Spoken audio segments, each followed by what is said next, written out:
This is a series on cloudy vision, and what I'm going to look at today are how when we have cloudy vision, it clouds our view of the cross.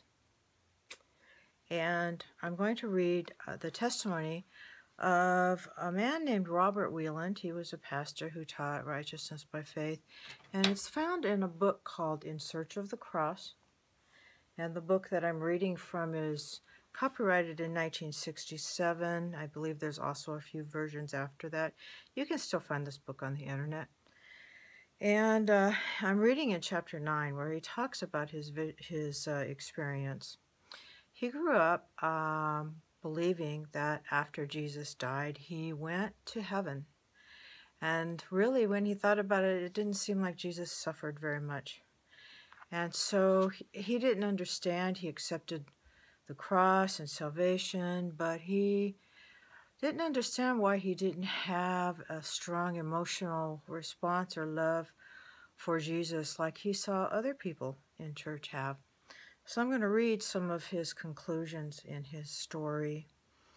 What I lacked was an understanding of what the cross meant to him. Since my childhood, my parents and pastors had ignorantly taught me an error that obscured the love of Christ and hid from me the full extent of its beauty and power. This error obscured the cross as heavy smog obscures one's view of the mountain. Then he goes on to talk about what this error was. This error was the common idea of the natural immortality of the soul. The teaching that one cannot really die, that what we call death is merely an immediate release to another level of life. So this basic error is based in ancient heathenism and triggered a chain reaction of confusion in my understanding. A belief, a lot of people believe this, but for him, this teaching lessened his understanding of the cross and lessened his ability to feel a heart love for Jesus. He goes on to talk about that in the Garden of Eden, the Creator had plainly told Adam and Eve that if they should sin in the day of transgression, thou shalt surely die. Genesis 2:17. Then he goes on to describe this idea about natural immortality. This idea became the cornerstone of heathen religion, and from there it infiltrated the doctrine of many Christian churches. The error may seem innocent enough at first thought, but consider what it does to our understanding of the cross of Christ. It effectively contradicts the scriptural statements.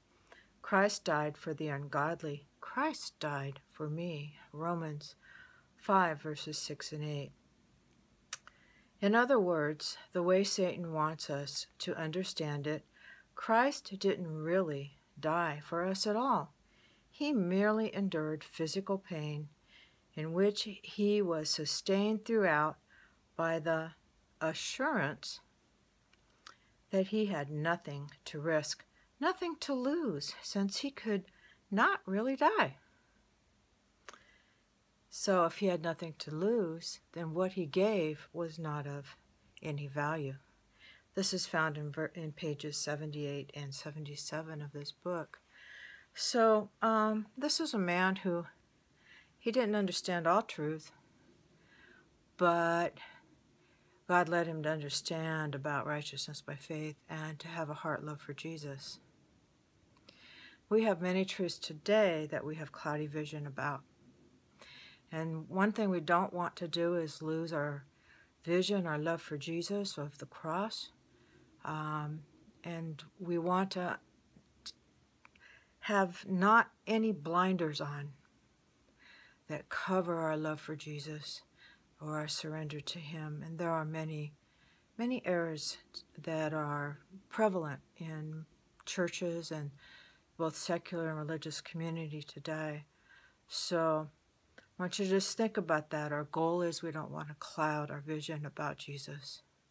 So vision around the issue of unity. This is a topic that's been very much in events and in the news and in religion for at least the last 2 years. And so what I'm going to talk about is about how unity was presented by someone named Tony Palmer in 2015. He also died in 2015 in a tragic accident. And I'm going to post a link on this video so that you can actually view the whole presentation that he did on this, which was just under 45 minutes. One of the things that he said was that he likened the unity that he was promoting to the Elijah message. And he quoted from the Bible where it talks about the Elijah message taking the fathers back to the children, uniting families and generations.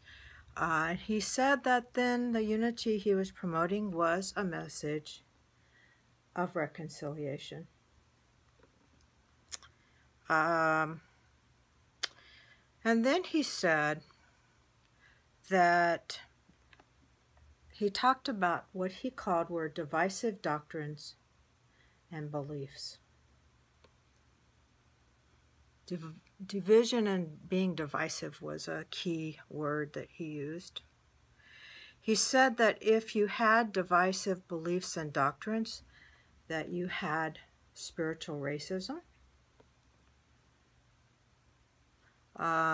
He said that divisive beliefs and doctrines were against unity and actually stopped it.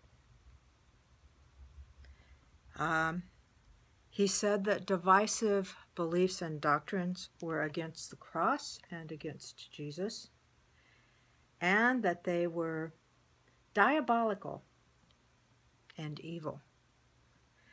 And when you listen to it, he really was saying that the reason that they're diabolical, that what he called divisive beliefs and doctrines are diabolical and evil, is because it fights against unity and it stops the type of unity that he was promoting. And he went on to say that diversity is divine, not truth or what you and I might believe in the Bible or our relationship with Christ, but diversity is divine, like linking it with God. And then he went on to say that we are justified by faith alone. So that sounded positive, right? To believe that he was teaching that, and that the churches that were united with him were teaching that.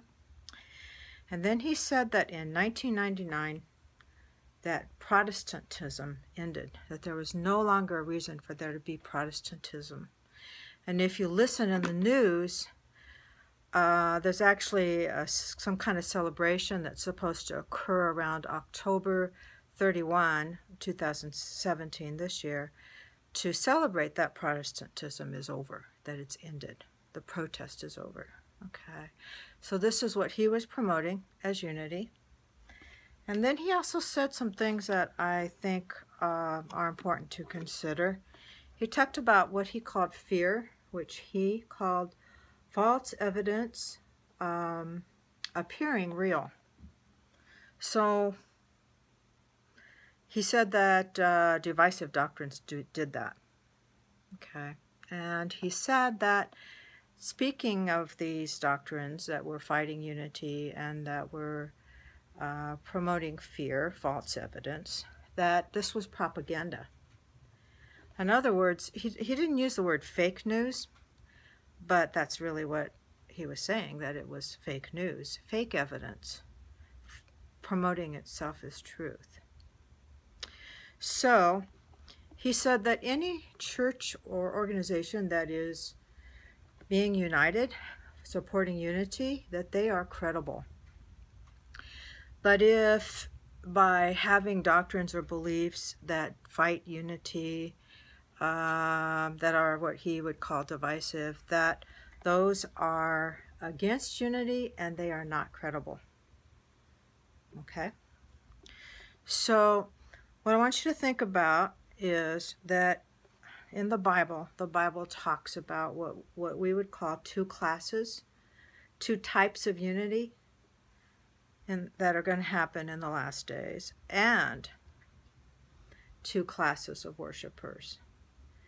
And these are the texts to look up. In Matthew 13, verses 24 through 30, and verses 37 through 43, Jesus talks about the tares and the wheat. This is just one of many parables that Jesus uses to talk about the two classes of worshipers and the two types of unity. So if we're going to have cloudy vision, we're going to be really clouded on what unity is. We're going to call truth something that's divisive, that fights against unity. And Tony Palmer had an awesome testimony to listen to his story. So I'm not accusing him of what I'm going to say next. But people who are abusers, who want to promote, use the Bible and spiritual teachings to keep abuse secret, they're going to call those who point out truth divisive and evil and liars, and that they're talking about fake news. So as we search in the Bible for what really is unity, the type of unity that Jesus wants us to have, maybe we can learn something from people who have survived spiritual abuse and other types of abuse and found Jesus. So that's what I'm hoping by sharing this video, that it will help you begin in your search to really be discerning, be close to Jesus, and follow what Jesus says.